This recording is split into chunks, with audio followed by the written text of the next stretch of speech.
오늘 이제 제이타 헐패스에 관련된 연자를 맡게 된 어, 국립중앙의료원 산부인과 윤정원입니다. 오늘 발표할 내용은 네, 크게 그 2023년 대한 요로생식기 감염학회에서 발표한 성매개 감염 진료 지침과 CDC 2021년 STI 가이드라인을 참고로 좀 정리를 하고 그다음 최신 지경을 좀 업데이트해서 발표드리도록 하겠습니다. 생식기 헤르페스는 전 세계적으로 가장 흔한 질병 중에 하나입니다. HSV1과 2 모두 생식기 감염을 일으킬 수는 있지만 미국에서 대부분의 생식기 헤르페스 사례는 HSV2에 의해서 발생합니다. 2018년 기준 미국 HSV2로 인한 생식기 헤르페스 환자는 한 1,800만 명 정도이고요.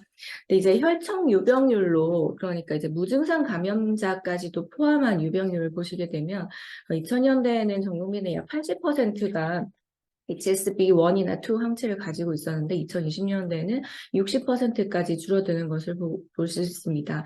일단 먼저 생각보다 흔한 바이러스라는 거를 생각해 주시고요. HSV2만 보시면은 한 12% 정도 유병률을 가지고 있고 여성에서 남성에 비해서 거의 2배 정도 높은 것을 볼 수 있습니다. HSV2 혈청 유병률은 이제 연령이 증가함에 따라서 증가했고, 그다음에 여성이 남성에서 2배 정도, 그리고 흑인 인구 집단 특히 높았다는 것을 미국에서 볼 수 있습니다. 이 표는 이제 HSV1 혈청 항체에 대한 항체 유병률인데, 이제 하이진을 점점 강조하다 보니까 왜 부모가 아이 입술에 뽀뽀하게 되면 왜 헬리코박터나 헤르페스 옮긴다는 이런 얘기들 때문에 이런 하이진을 강조하는 행태들 때문에 어린 시절과 초기 청소년기에 HSV1 구순 감염이 점점 감소하면서 혈청 유병률이 시대별로 점점 낮아지고 있는데요.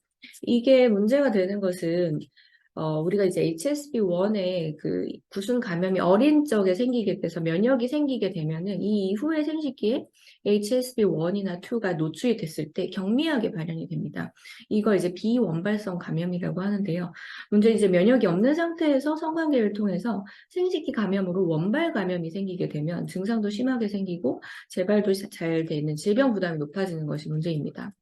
그래서 미국에서도 지금 문제가 되는 게 HSV1에 의한 생식기 원발 감염이 젊은 여성과 대학생, 남성 동성애자에서 빈도가 더 높아지고 있다. 특히 대학생들의 성기 헤르페스 중에 HSV1 비중이 점점 높아지는 것이 이제 문제가 되고 있다고 합니다. 이건 이제 젊은 성인들의 그 성행위 행태의 변화, 그러니까 구강성교 같은 것이 증가하는 것도 이런 역학 변화에 기여하는 것으로 보입니다. 우리나라 역학입니다. 이제 표본 신고 질병이기 때문에 연간 10,000여 건 정도가 보고되고 있고, 사실 의사 환자와 환자를 다 섞어서 신고를 받고 있다 보니까 정확한 규모의 파악이 조금 어려운 게 있습니다. 그 그래프 추세를 보시면 이제 코로나 기간 동안에 거리두기 등 때문에 조금, 그리고 병원에서 진료받으러 오게 되는 이런 환자들이 접근성 같은 것들이 좀 떨어지면서 표본 신고가 좀 줄어들었다가 다시 이제 증가하는 것을 볼 수 있습니다. 남성에서 여성에 비해서 여성이 남성에 비해서 한 2~3배 높은 것이 이제 해외 역학과 비슷하고요. 연령이 증가하면서 이제 20대에 이렇게 써지 않게 되는 것을 볼 수 있습니다. 그 오른쪽의 그래프는 일반 인구 집단에서 HSV2 세로프레발런스 논문입니다. 그래서 이건 2007년의 논문이 우리나라에서 유일한데요. 보건소 방문자를 대상으로 해서 부산 지역에서 시행한 연구였는데 20대에서 30대로 가면서 30% 정도까지 세로프레발런스를 이제 가지고 있는 것을 볼 수 있고 HIV 환자나 그다음에 섹스워커에서 조금 더 높은 것을 볼 수 있습니다. HSV1과 2는 모두 이제 DNA 바이러스이고요. 외피의 당 단백질에 따라서 타입에 구분되게 됩니다. 생사를 보게 되면 감염 초기에 이제 HSV가 취약한 점막 표면이나 피부의 손상된 틈새를 통해서 침입을 하게 되고, 잠복기에는 이제 바이러스가 상피세포에서 신경 말단으로 이제 이동을 하게 되고, 이게 말초신경 축색을 따라서 역행 이동을 하게 되고요. 이게 청골 신경절과 이제 척추주위 신경절에서 갱글리온에서 이제 평생 동안 에피솜으로서 잠복하게 됩니다. 그러다가 이제 재활성화될 때는 만들어진 비리온들이 다시 축사 끝으로 전달되어서 상피세포로 향하게 되고 상피세포에서 바이러스의 폭발적인 복제가 일어나게 되면 이제 무증상 바이러스 배출 또는 증상이 있는 생식기 궤양 질환이 발생하게 됩니다. 중요한 것은 이제 HSV 재발이 여기 재발됐을 때 보이는 요 병변들뿐만이 아니라 이 그러니까 세이크럼 신경절이 신경이 분포하는 전체, 그러니까 엉덩이, 허벅지, 외음부, 생식기 등 광범위한 곳에서 일어날 수 있다는 것입니다. 그래서 병변은 국한되어 있다 하더라도 바이러스 배출은 조금 더 광범위할 수 있다는 것입니다. 슬개골 안 좋아. 여기 쪽이 약간 불편해 보여. 과거에는 수포나 병변이 있을 때만 바이러스 전파가 있다고 생각되었지만 최근 중요한 것은 이제 HSV2 혈청 양성인 사람의 대부분 하여튼 안 좋아요, 한쪽. 증상이 없을 때도 바이러스 배출 그리고 쉐딩이 있다는 지금은 왜죠? 여성에서는 외음부와 항문 주위에서, 남성은 음경 피부와 항문 주위에서 주로 쉐딩이 발생합니다. 이렇게 무증상으로 바이러스 배출하는 것이 없어요. 알고 계시면 되겠습니다. 쉐딩 기간은 증상이 있는 경우가 무증상일 때보다는 길지만 내가 쉐딩된 도와드릴게요. 잠시만. 증상이 있건 없건 비슷합니다. 네. 무증상 HSV 쉐딩이 있는 연간 일수 비율은 감염 후 첫 해에 가장 높고 예, 맞아요. 왼쪽 맞아, 왼쪽. 하지만 왼쪽 맞아. 감염 10년 후에도 연간 일수 중의 한 17%에서 쉐딩이 감지된다고 알려져 있습니다. 그래서 대부분의 HSV 전파가 이렇게 무증상 우리가 아파서 때문에 전파가 발생하는 것으로 생각할 수 있겠습니다. HSV1 같은 경우에는 연간 일수 약 2%에서 쉐딩이 검출이 된다고 합니다. 그래서 예전에는 HSV 대부분의 시간 동안 이제 잠복 상태에 꺼져 있다고 생각이 되었지만 이렇게 이제 많은 연구자들이 하루에 막 4번씩 검사하도록 셀프로 검사하도록 시켜보고 그다음에 이제 외음부를 구획화해서 검사하도록 시켜보고 여러 가지 방법론들을 통해서 좀 더 자세한 쉐딩 연구를 통해서 쉐딩이 생각보다 더 빈번하고 광범위하다는 것을 알게 됐습니다. 이제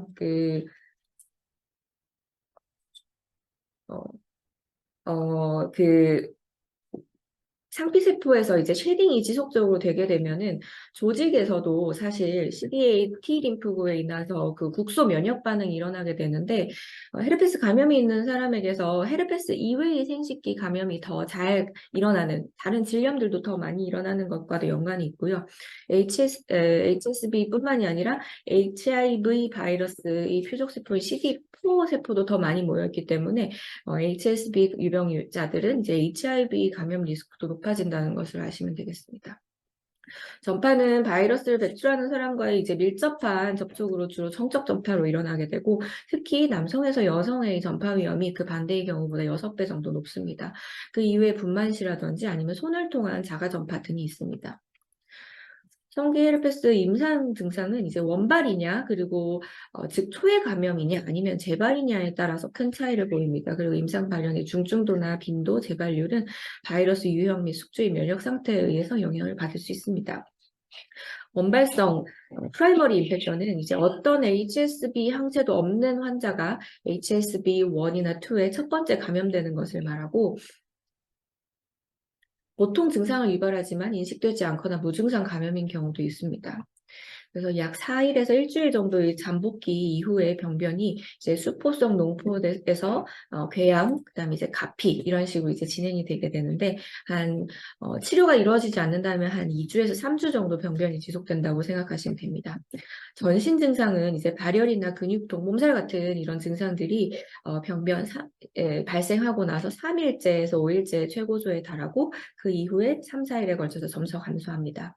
국소 증상은 이제 다발성 생식기 궤양이나 통증, 가려움증, 배뇨통, 질, 요도염 그리고 많이 이제 학생 때 배우셨겠지만 서해부 압통을 동반한 림프아데노패시 같은 것을 동반하게 됩니다.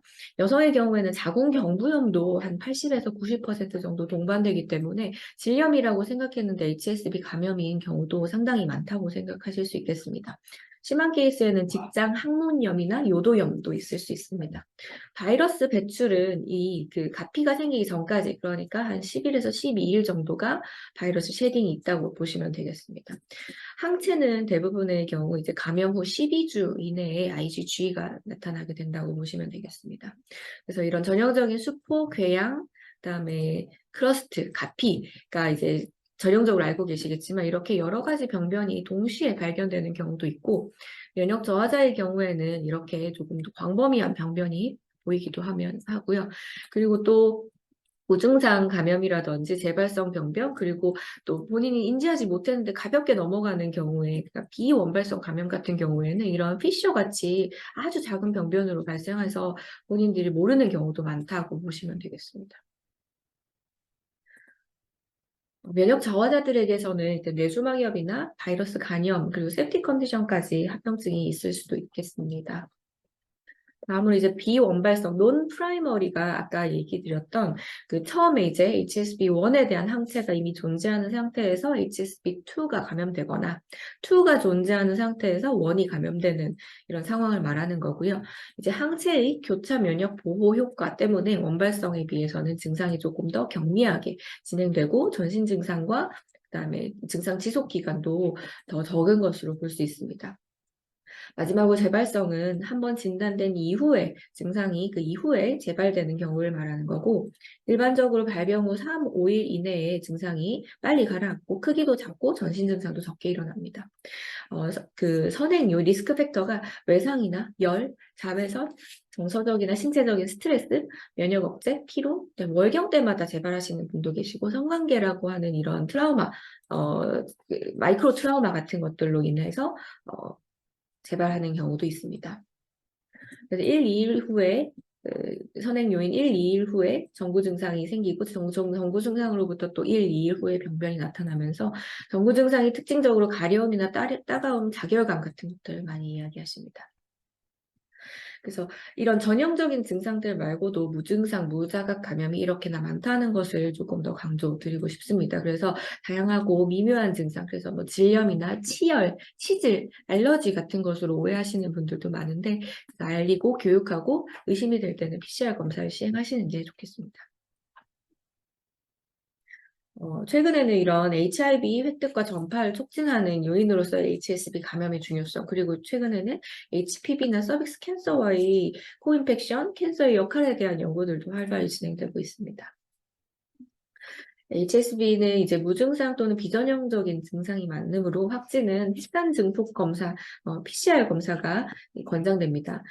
바이러스 배양 검사는 예전에는 많이 했는데, 사실 검체의 불안정성이라든지 이제 수동률이 좀 낮기 때문에 지금은 PCR이 거의 골드 스탠다드로 확립이 되었고 세포 내 바이러스이기 때문에 체액만으로는 낮은 진단율을 보이기 때문에 꼭 수포 터트린 다음에 이 바닥에 기저부를 좀 문질러서 좀 아프더라도 문질러서 수압을 하시는 것이 꼭 중요하겠습니다. 병변이 있다면 당연히 PCR이 골드 스탠다드겠지만 병변이 없을 경우에는 시럴로직 테스트를 고려할 수 있습니다. HSV1이나 2에 대해서 타입 스페시픽 안티바디를 검사하는 방법이고요.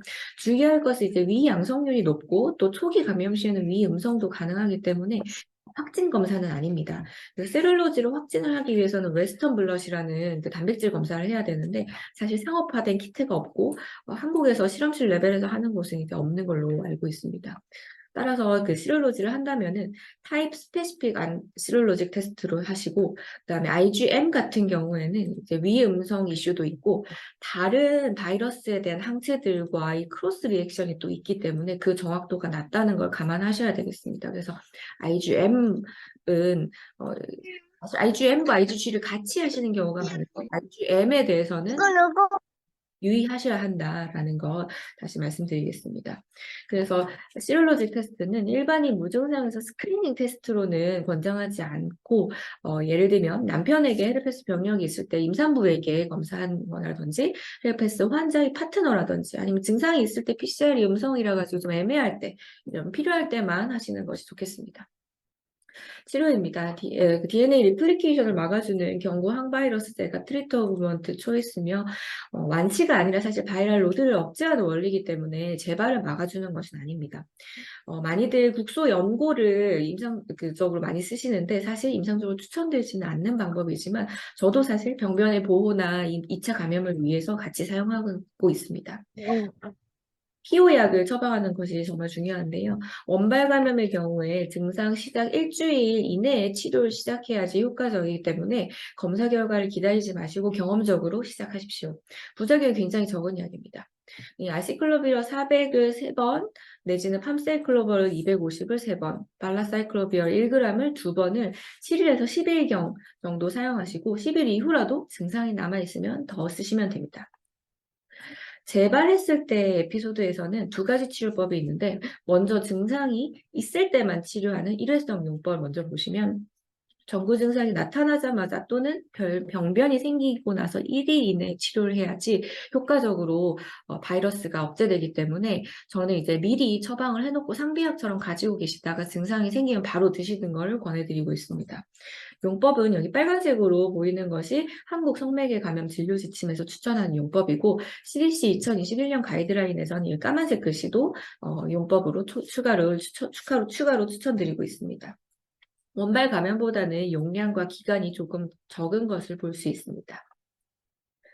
1년에 4번에서 6번 이상 재발하는 경우에는 이제 재발 빈도를 좀 낮추고 그리고 QA를 높이기 위해서 최소 유효 용량을 이제 매일 복용하는 이제 억제요법이라는 것을 사용할 수 있습니다. 이런 분들은 사실 무증상 쉐딩 확률도 높기 때문에 쉐딩을 줄이고 파트너 전파를 막기 위해서도 추천되는 방법입니다.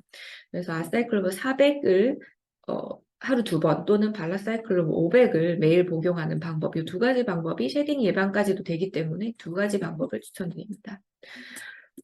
개인의 발병 빈도나 심각도는 또 다 다를 수 있기 때문에 그리고 파트너 전염 위험에 대한 이런 불안이나 이런 것도 다 다를 수 있기 때문에 이걸 고려하셔서 사례별로 접근을 하시는 게 필요하시겠고 한번 이렇게 시작하신 분들도 한 1년에 한 번씩 재상담을 해서 유지할지 말지를 이제 결정하게 됩니다. 입원이 필요한 합병증을 동반한 중증 질환인 경우에는 IV 아이사이클로비어로 이제 시작하시고 경구로 전환해서 총 10일에서 21일 정도 치료를 하게 됩니다. HIV 환자에서의 치료는 조금 더 높은 용량으로 더 긴 시간 사용하는 것을 이제 참고하시고요. 사실 오늘 가장 강조드리고 싶은 슬라이드인데요. 이제 임산부 헤르페스의 치료입니다. 이 치료의 원칙은 사실 신생아 헤르페스 감염을 예방하기 위한 것이 주 목적인데요. 분만 전후에 생식기 항문 주위에 병변이 생기는 것을 억제하고 그리고 신생아에게 노출되는 것을 방지하는 것이 이 예방의 원칙입니다. 이전에는 이제 3분기에 병변이 있으면 제왕절개를 해야 한다 정도를 알고 계시는 분들이 많으신데 무증상 쉐딩에 대한 이런 정보들 그리고 HSV 양막 감염에 대한 정보들 근거들이 축적되면서 조금 더 적극적인 억제요법을 권장하게 되었습니다. 그래서 재발성 성기 헤르페스의 병력이 있었던 여성에게는 36주부터 억제요법을 다음과 같은 레지멘으로 하게 되면 HSV 재발을 막고 그에 따른 제왕절개를 감소시키면 또 분만시 HSV 쉐딩을 줄이는 것으로 이제 그동안의 연구가 알려지게 되면서 조금 적극적인 억제요법이 권고되고 있습니다. 그러니까 무증상 혈청 양성만 있었던 무증상 여성에게서는 그 근거가 적기 때문에 꼭 병력 청취를 하셔서 재발 헤르페스 병력이 있으셨던 분에게는 이렇게 권고하시는 게 좋겠습니다. 네, 신생아 헤르페스는 출생 후 한 달 동안 신생아에게 발생하는 HSV 감염을 말하는데 분만 중뿐만 아니라 그 자궁 내 기간 또는 이제 산후에 출산 후 접촉을 통해서 감염되는 비율도 사실 생각보다 높습니다. 그래서 또 임신 중에 초회 감염이 됐다면은 굉장히 위험이 높아지고 양막 파열 기간이 길어지면 길어질수록 그다음에 태아의 피부 손상이 있을수록 질식뿐만일수록 전파 위험이 높은 것으로 알려져 있습니다. 신생아 헤르페스 같은 경우는 이제 피부 병변 또는 중추신경계에 증상이 생길 수 있고 이제 IV 아사이클로비어로 치료해야 합니다. 그래서 다시 한번 예방의 원칙을 다시 강조드리자면 산모 초진하실 때 생식기 헤르페스 감염력이나 진단력을 꼭 문진하시고요. 파트너에게 헤르페스가 있다면 시롤로직 테스트도 볼 수 있겠습니다. 루틴 시롤로직 스크리닝은 아직 공고되지 않고 있습니다. 헤르페스 감염력이 있었던 산모에게서는 36주부터 예방적 억제요법을 사용하시고 만삭시의 병변이 그럼에도 불구하고 있다면은 또는 전구 증상이 있을 경우에는 충분히 파막 전에 시색 일렉티브로 잡아주시면 좋겠고 분만 시에 침습적인 태아 모니터링 피하시고 그리고 이제 병력이 있다 하더라도 증상 징후 전구 증상이 없는 경우에는 노말 딜리버리가 가능하겠습니다. 마지막으로 환자 교육과 상담입니다. 성 파트너에 대해서 그 전파 가능성이 있기 때문에 꼭 고지하고 그것에 대한 예방을 위한 노력이 필요하다는 것을 꼭 설명할 필요가 있겠습니다. 그래서 전구 증상과 증상이 있을 때는 반드시 성접촉을 피하시고 그렇더라도 쉴딩이 있기 때문에 꼭 콘돔 사용이 중요하고 전파의 불안도가 높은 환자에게는 항바이러스 억제요법을 추천드립니다. 해외에는 이렇게 회음부를 다 가리는 라텍스 속옷 같은 것도 나와 있지만 현실적으로 조언하기는 조금 어려운 것도 있습니다. 남성 포경 수술도 더 남성에서 여성으로의 전파 확률을 낮춥니다. 저는 콘돔의 효과를 이렇게 설명을 드리는데요. 남성 환자에서 여성 파트너에게 전파되는 확률이 1000건 명당 28.5명이라고 되어 있고 여성에서 남성으로 전파되는 확률이 1000건 명당 1.7케이스라고 보시면 되겠습니다. 여성으로의 전파가 훨씬 높은 걸 보실 수 있고요, 일단. 그런데 이제 콘돔을 정기적으로 사용시켰을 때 이게 1.3건, 0.6건으로 각각 95%, 65%의 리스크 리덕션 효과가 있었습니다. 비슷한 조건으로 이제 예방적 효법, 예방적으로 발라사이클로비어 매일 먹이는 방법으로 했을 때는 리스크 리덕션이 약 95%가 65%, 죄송합니다. 75% 정도의 리스크 리덕션을 보고하였습니다. 그 성매개 감염, 특히 헤르피스는 낙인과 터부, 부채감, 원망 같은 다양한 심리사회적인 원인 때문에 파트너 고지를 하는 거나 그 다음 파트너에게 이제 밝히는 것을 되게 어려워하는 경우가 많습니다. 그래서 다양한 이런 환자 교육이나 상담 툴들을 활용하셔서 지금 내 환자뿐만 아니라 미래의 전파를 막는 거에 대해서도 꼭 주지해 주시면 좋겠습니다. 케이스들 조금 시간이 네, 케이스들을 조금 공유드리고 싶은데, 네, 이건 전형적인 케이스 먼저 보시겠습니다. 이제 해외에서 헤르페스 진단을 PCR로 받고 와서 다시 검사해 보겠다고 오신 유학생이었는데요. 네, 증상이 전형적으로 성관계 이후 한 이틀 후부터 가렵고 증상이 나타나서 처음에는 몸살 약을 먼저 받았다가 이제 골반염 검사를 하게 되고 수포가 나타나면서 거기서 PCR로 진단을 받고 10일간 약을 복용하였습니다. 한국 귀국해서 이제 보건원에 내원해서 이제 시럴로지 테스트를 해봤는데 저도 처음에는 이제 IgG, IgM을 다 이제 나갔던 때였는데요. IgM에서 포지티브가 나왔고 12주 후에 이제 IgM은 음전이 되고 IgG가 생기게 되기 때문에 한 3개월 뒤에 내원하셔서 다시 받았을 때 IgG 포지티브인 걸 확인할 수 있었습니다. 조금 비전형적인 케이스 하나 보시겠는데요. 새로 만난 파트너가 이전에 헤르페스 치료를 받았다고 그래서 같이 다시 한번 검사해 보겠다고 오신 분이셨습니다. 일단은 콘돔을 100% 사용하고 있는 상황이었고 증상은 사실 별로 없으셨는데 이 여성분이 그러니까 이전 헤르페스 포진 치료를 받으신 분은 남성분이고 저한테 오신 환자분 여성분이셨고 이 여성분이 2년 전에 이제 대상포진 진단을 얼굴에 대상포진 진단을 받으신 적이 있어서 발트렉스를 복용했던 히스토리가 있었습니다.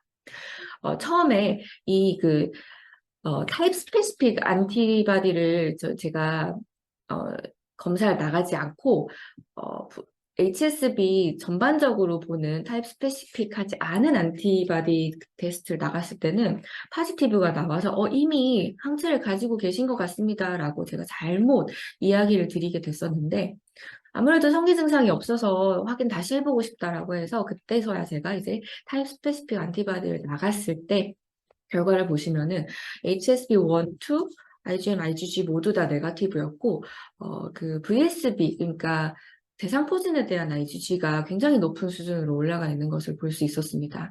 그래서 이제 논문을 찾아봤을 때 타입 스페시픽하지 않은 그러니까 HSV 전반에 대한 안티바디 검사를 나가시게 되면은 다른 바이러스들과의 크로스 리액션이 있을 수 있기 때문에 특히 이런 바리셀라 조스터라든지 멈프스 같은 것들이 히스토리가 있으신 분들에서는 양성을 꼭 알고 계시면 좋겠습니다. 그래서 꼭 검사를 하시게 되면 타입 스페시픽으로 검사를 하시게 되고요. 이분 같은 경우에는 성폭력 후에 개인 병원 검사만 받다가 이제 한 1년 차쯤에 해바라기 센터를 경유해서 본인 본원에 내원하시게 됐던 분이셨습니다.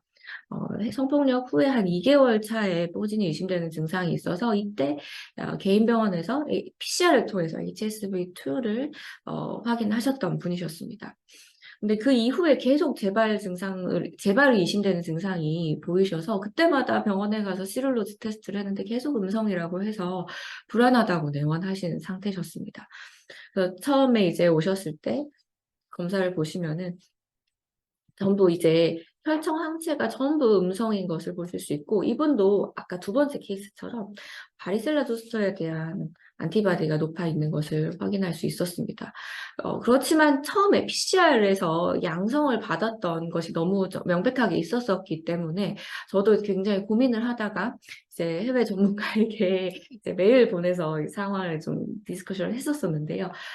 여기서 보시면은 PCR이 가장 골드 스탠다드이고, 그다음에 시롤로직 테스트는 위양성, 위염, 음성 다 있을 수 있기 때문에 PCR 기준으로 생각하시는 게 맞고, 병변이 있을 때 그 병변에서 다시 한번 조금 광범위하게 PCR을 다시 돌려보시거나 아니면은 병변이 피부에 보인다 하더라도 자궁 경부에서도 한 번 더 PCR을 나가보라라고 이런 조언을 받았습니다.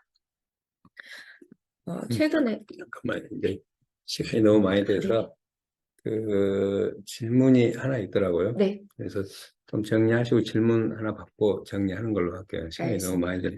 죄송합니다. 네, 네, 최근에 헤르페스를 숨기고 성관계를 한 유튜버에 대한 미투라든지 성폭력 피해자가 헤르페스 사실을 알고 자살한 사건 같은 것들이 보도되면서 사실 헤르페스에 대한 포비아와 과도한 검사가 이루어지는 반면에 보균자들은 이런 감염 사실을 점점 더 숨기게 되는 상황을 보고 있습니다. 변호사들도 상해죄 소송 시장에 뛰어들어서 이런 상황을 좀 더 악화시키고 있는데요. 이제 관리만 잘 하면 일상생활에 지장이 없고, 그리고 개발 중인 백신 소식도 조만간 나올 것으로 보여지고 있어서 환자들을 안심시키고 치료의 기본과 콘돔 교육, 성교육, 그리고 파트너 보지에 대한 설명들을 좀 잘 챙기시는 것들이 점점 더 중요해지겠습니다. 감사합니다. 네, 고맙습니다. 질문이 한 개 들어와 있어서 네. 채팅. 예. 하나만 해도. 리커런트 에피소드에서 억제요법 치료를 하는 경우에 치료 유지는 얼마간 하는 것이 좋은지, 최소 유지 기간이 있을까요? 또한 수개월 이상 약물 치료 시 간 신기능 평가가 필요한지도 여쭙고자 합니다. 그 아사이클로비아나 발라사이클로비아나 다 이제 몸에 들어가면 똑같은 성분이고요. 그래서 간 신독성 평가가 필요 없는 사실 굉장히 안전한 약 중에 하나이고, 저는 사실 원하신다면 평생 드시는 것도 가능하다고 설명드리고 있고요. 그리고 억제요법에 대해서도 발라사이클로비어가 지금 건강보험 인정을 받았기 때문에 보험으로 처방 가능하시고, 그다음에 아까 말씀드렸듯이 한 1년 정도 계속 억제요법을 하시면서 증상 거의 재발이 없으시다라고 한다면은 한번 다시 상담을 해서 끊어보시고, 만약에 다시 재발이 에피소드가 몇 개월에 몇 번 정도 있는지 다시 또 재평가하시는 것도 좋겠습니다. 그리고 파트너가 있을 때 파트너에게 쉐딩되는 부분이 우려돼서 드시는 분들 같은 경우에는 파트너가 있을 때만 그렇게 드시고 파트너가 없을 때는 또 끊어보는 방법도 가능하겠습니다. 또 시롤로지 검사는 보험이 되는지 물어보셨는데 네, 보험이 가능합니다. 네.